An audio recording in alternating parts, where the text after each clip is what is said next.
What's up guys, FXZ here again with another unboxing video. This time we're going to be unboxing the largest thing I've ever unboxed. It's a brush guard for my 2012 Jeep Liberty. Not only will I be showing the unboxing, but I'll also be going through the installation of this. There is a little cutting you got to do to your bumper, but I'm going to walk you through that process. So I got this thing on Amazon for $250, free shipping. So let's get to unboxing this thing.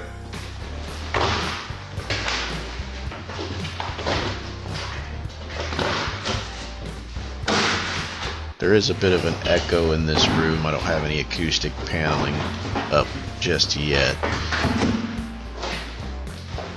When you receive the box, you can right away tell what came in the mail. Be careful when opening it up. You do have those copper staples in there all over the place that can snag you, make you bleed. Maybe a little pry bar and a razor blade will be your best friend when getting this box open. You can see they did a pretty decent job of getting it formed to the actual brush guard. Did have a couple areas of padding, just want to get those out of the way. And this is your bracket and hardware box. We'll take a look at that real quick. It's your installation manual. Top brackets, bottom brackets. All your nuts and bolts and the other top bracket.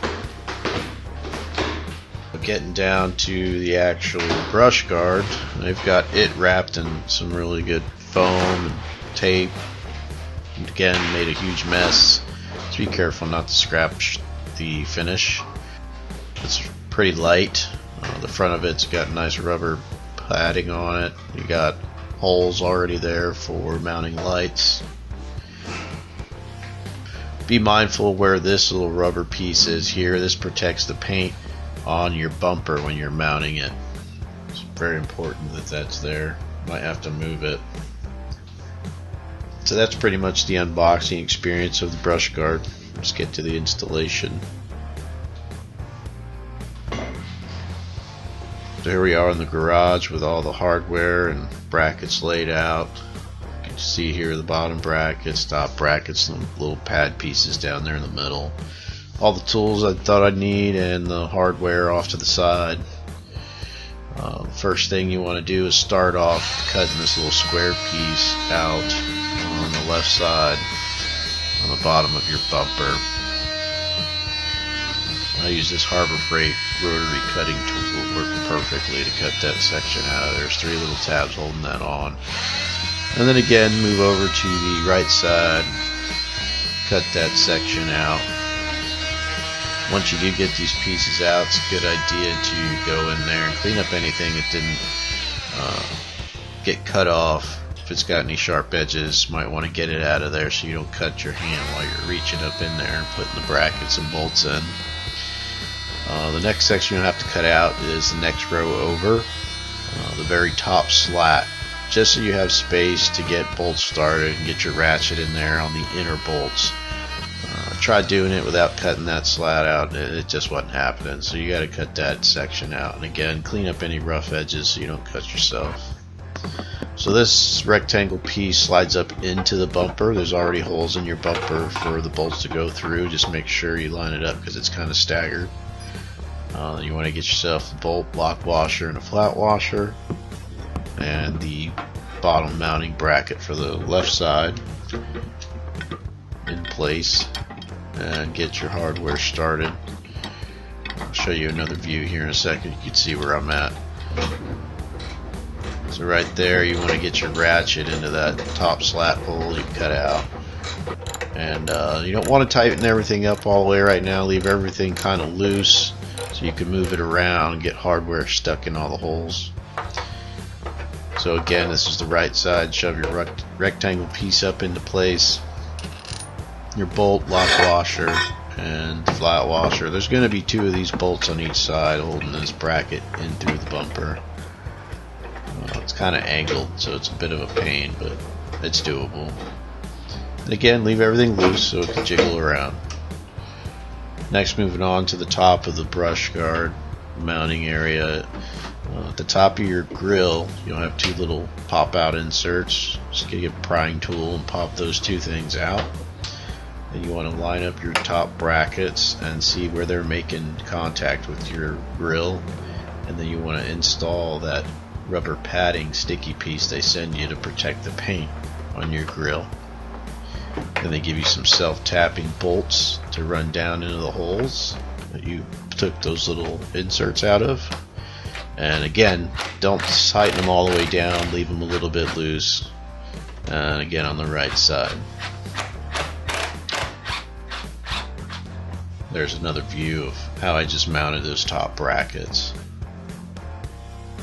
Quickly found out when I was about to mount the brush guard that the top hardware did not fit through the holes for the top brackets. So I had to drill out the holes in order to accept the bolts that came in the kit. I don't remember what size drill bit I used, but you know, just grab a drill bit that's going to allow you to shove that bolt through without letting the head fall all the way through.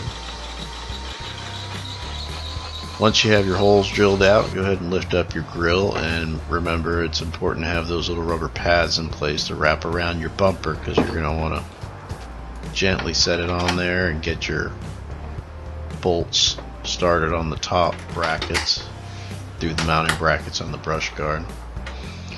Once you got them set in place, you can go ahead and get your washer and nuts on the bottom on both sides, and then start getting all the hardware in the bottom bracket. There's 3 bolts on each side, and again you want to get your bolt, lock washer, flat washer, and then on the inside you're going to do another flat washer, and then you're going to get your nut, and just again leave everything loose until you have all your hardware in all the holes, or else you're going to fight it. See there, I had to lift that up a little bit to get the bolt to go through. Helps to leave everything loose. So then you want to get a level and make sure you see where the Jeep is sitting, and then you want to set it on your brush guard and match that bubble. That way you know that your grill's lined up correctly with the Jeep. Once you got it where you like it, you start running them bolts down. I'm using the Harbor Freight 3/8 Earthquake Impact. I think made quick work of mounting these, or tightening these up, so that's pretty good. Highly recommend picking one of those up. And that's it. That's pretty much the installation of the brush guard I got from Amazon. Here's the finished product sitting in the garage.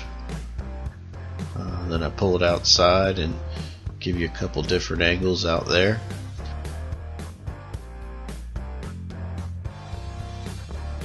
If you're not already a member of the Jeep Liberty KK group on Facebook, I highly recommend you join. There's a lot of good people on there willing to help you out with different modification ideas and recommendations for our particular model Jeep. My overall opinion of the thing is it looks great. I like how it wraps around the lights. Makes it look tough. I wouldn't go plowing into stuff with it.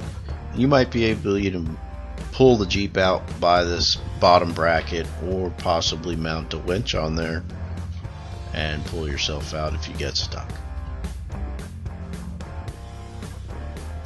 If you liked the video, appreciate it if you give it a thumbs up. If you haven't already, subscribe to the channel. Please leave any questions or comments below. I'll do my best to answer all of them the best I can. And thank you for watching. Have a good one.